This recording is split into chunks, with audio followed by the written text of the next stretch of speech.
Yo, good morning chat. Ngayon is May 21. Ang mission natin for today, chat, is mayang hapon. Siguro, papasok tayo sa school. Dalawang subject for the very last time para grade consultation din sa dalawang kong research na subjects. Mamayang 7, sana makapagbuo ako ng mga players. 7 to 9, may laro tayo mamaya. I mean, hindi pala ako. Mag-video lang ako doon. And then sana makarami tayo ng players para at least, 'di ba? Maganda-ganda yung maging start natin. Try natin mag-invite. So,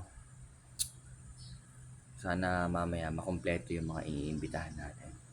Yun ang mga mission natin for today. Siyempre, yung iba, alam na mga tik na yun. Mga buhat, edit, upload. Hindi yung fixed na yun eh. Fixed task, variable task. Ulit no. May natutunan din pala ako sa cost accounting. Alam niyo ba yung sa Breaking Bad, yung scene doon? Diba parang si Walter White,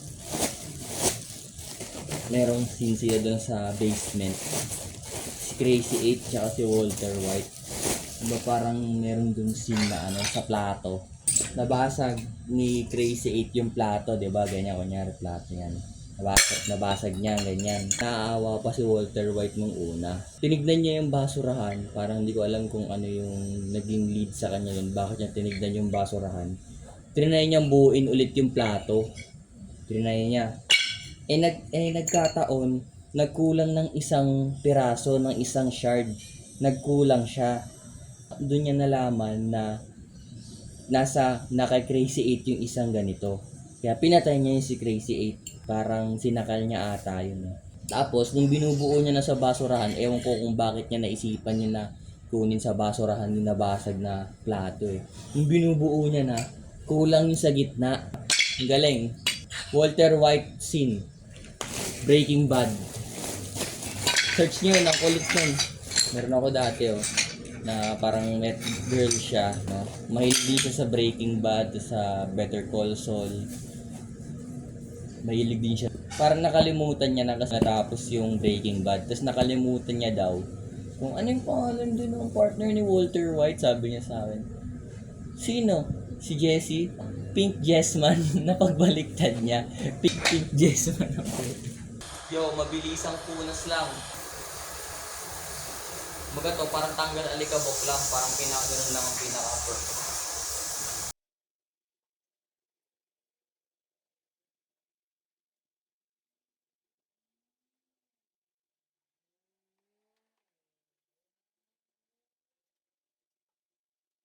Unahin nyo palagi yung mga ganito. Mga ganito.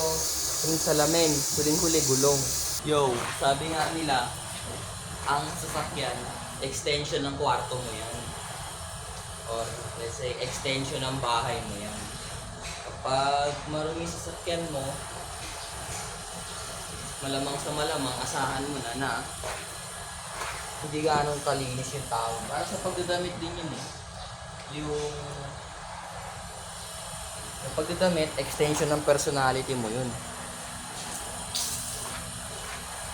Nung pagiging maporma, siyempre, extension yun ng karakter mo. Ang pagbibihis sa sarili, it's an extension or an avenue for you to showcase your character. Ang mahirap lang kapag marami kang personality. Kagaya ako, 12 personalities meron ako eh. Mahirap nun, di ba? Sobra pa sa isang linggo, araw-araw iba personality mo. 12 days, iba-iba. 12.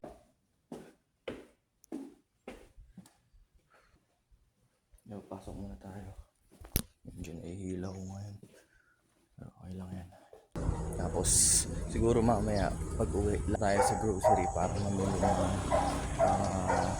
toiletries natin, essential, or kung ano man mga makita natin doon kailangan natin. Wala. Mukhang dun sa basketball runs, mukhang hindi matutuloy kasi konti lang yung nag-list na players. So, para maka-break even sana, kahit mamaya, kahit 10 kahit 10 players, pwede kasi 150 naman to. Pwede. 10 players sana. Okay lang yun. Titignan natin mamaya kung makakapag-invite pa tayo. Kahit sana mga 15 eh. Okay na nga yung mga 15. Sa 2 hours. Maraming laro na yun. 6. So, angas ang pormahan ko ngayon. No? Giveon Fit. Maganda pormahan ni Giveon. Fitted na t-shirt. Maluwag na pants. Na slacks. Rather be a fool.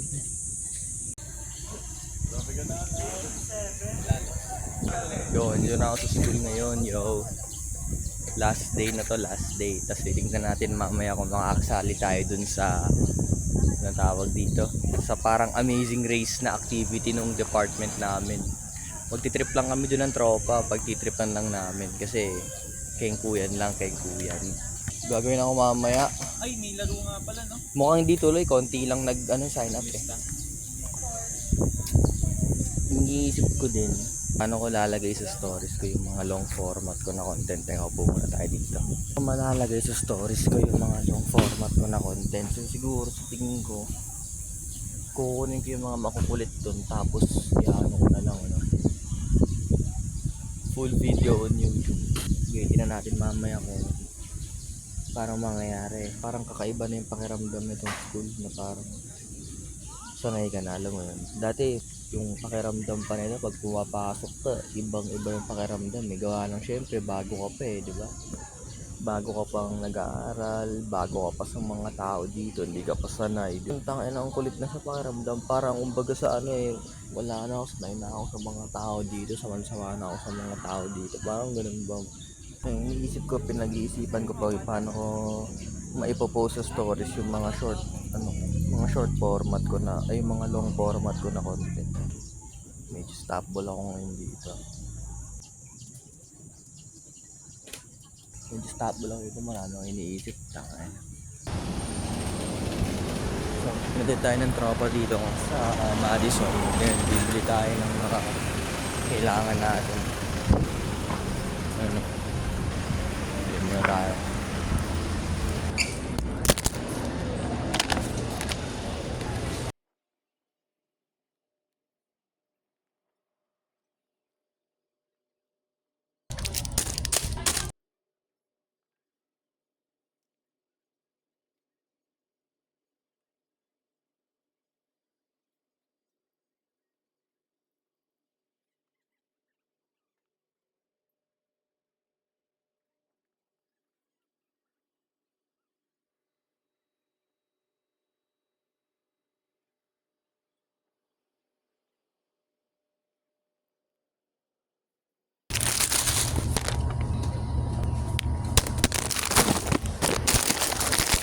Bayad muna tayo.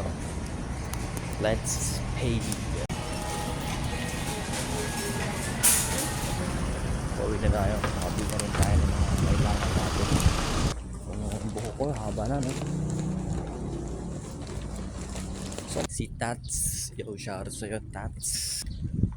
Yun yung nag-introduce sa akin dito sa mga mga player dito sa village. Na nakilala ko na rin eventually yung iba. Ngayong passion, nararatrat kami dito, titignan ko kung may bitaw sa negosyo ng tropa, kung pwede makipag-collaborate ako sa kanya. Basketball runs, medyo maganda-ganda siya. Kasi unang-una, hindi siya nahawakan eh, services siya eh. Ewan ko, leisure or ano yung binibenta mo eh.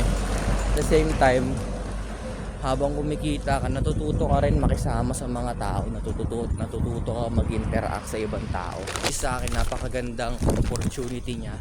Gawa ng nakakapaghalubilo ako sa mga taong mayayaman. I'm able to interact with persons or people na mayayaman. Syempre, alam nyo naman kung saan ako nanggaling, kung anong environment yung kinalakihan ko. So parang maganda lang din siya na ma-expose ka sa ganitong klaseng mga tao dahil syempre alam naman natin kung saan tayo nag-umpisa. Pero syempre unti-unti ka na naging open sa mga nakikita mo yung ugali, ang mga behaviors ng mga mayayaman. Number one, syempre, interest ko rin yung basketball, di ba? Yung pag-iimbita, ang pinakamahirap lang naman doon na gawin, pag-iimbita eh. Paano ka mag-a-attract or paano ka nakakapag-invite ng players, gusto po ng buhok to. Yun nga, ang pinaka-challenge lang kung paano ka mag-a-attract ng players. Kasi doon nakadepende kung matutuloy yung laro or hindi. Syempre, nagsisimula pa lang, kaya gabayan tayo ni God, di ba? Sana bigyan niya tayo ng guidance para ma-put into existence natin yung mga ideas natin, nang sa gayon talagang matuto tayo pagdating sa mga bagay-bagay. Yeah. O yun, mag-edit. Normal na routine ko pa rin gagawin ko pag uwi ko. Kakain, mag-edit, magpa-upload, magbabasa. Oh, come here, you. One love, one heart. My favorite. It's closed. They don't see you like I. Dragon goes under the bridge through the loop and got me. Into the castle. I do, darling, I do. Sa mga pinaka-paborito kong movies and then cartoons. Kasi kahit cartoons lang siya, maganda yung storya niya. Oh, hell, everywhere. I don't care how big your eyes get, play. It's not going down.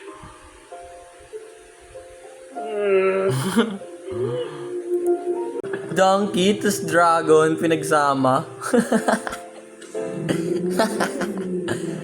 Hello. Is it me you? Under the bridge. The dragon goes under the bridge. And finally into the castle. Oh man! Yeah! Bumalik siya sa present. Ayun o. Sa party. So yung buong storya, parang lesson lang talaga sa kanya yun. Happy birthday, Farkle. Fergus, my little man. And Felicia, sweetheart, I believe this is yours. Childhood ko tong Shrek talaga. Yeah, actually, mga grade 5 pala. Grade 5, grade 6 ako siguro nun. Kaya childhood ko to every hapon. Every hapon, nanonood kami ng movie pag mga alas 5 na bago kumain, ganun. Kasi, ang magiging rutina mo niyan, syempre, umaga papasok ka. Diba? Umaga papasok ka sa school. Tapos, nasa bahay ka na ng mga 12. Diba? Tapos, gagawa ka ng assignment. Or kunyari, matutulog ka. Or pagka hindi ka nakatulog, maglalaro ka sa labas, magbabasketball ka, diba? Tapos pag uwi mo niyan, mga alas 4, kasi kami lang nung kapatid ko yung naiiwan sa bahay, so naglalaro kami sa labas, ganun. Mga alas 4, nandyan na yung parents namin. Kami na lang yung mag-aayos ng tanghalian namin. Hanggang hapon yun, wala kaming kasama. Tapos minsan, pag hindi ako naglalaro, hindi ako nagagala, nandun lang kami sa compound namin. Tapos, meron kami doong kapitbahay na meron silang cable, merong silang TV na mayroong cable. Tapos doon kami nanonood ng basketball. Alam ko na yun, pag alas 4 or 4:30, alam ko na dapat uwi na ako niyan kasi dapat na ako magsaing. 4, uwi na ako sa bahay kasi magsasaing na ako. Ganun. Doon na lang, manonood na lang ako ng ng Willie Rebillame. Ng ano ba yung mga show dati ni Willie Rebillame na sa gabi.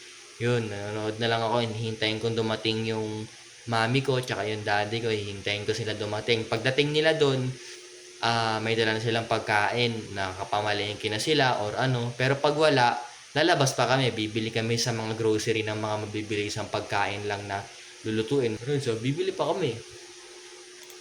Nakakatuwa pag napapanood mo siya ulit eh. Di ba? Kung tutuusin, ang daming beses mo na pinanood yun. Baka lang hindi mga 10 times na 20 times mo na siya napanood eh. Pero gusto mo pa rin siya panoorin kasi nga ang kulit eh, ang ganda eh. Naglalaro doon, nabili kami ng doon na uso yung meron kasing tindahan sa amin, medyo late na siya nagsasarado, mga 11 na or 12. Kaya minsan pag lumalabas kami doon sa labas, punta kami sa court, bibili kami ng Pepsi Blue. Di, alam niyo ba yung Pepsi Blue? Ito classic yung Pepsi Blue eh. Ewan ko ngayon kung meron pa, pero yun, Pepsi Blue, tapos mga chichirya, tapos tambay ka sa court hanggang mga alas 10 ganun. Pag uwi mo, tulog ka na, di ba? Kasi may pasok ka po ulit kinabukasan. Sa atin yung Sinners. Maganda raw yun eh, vampires. Kwento ng Shrek.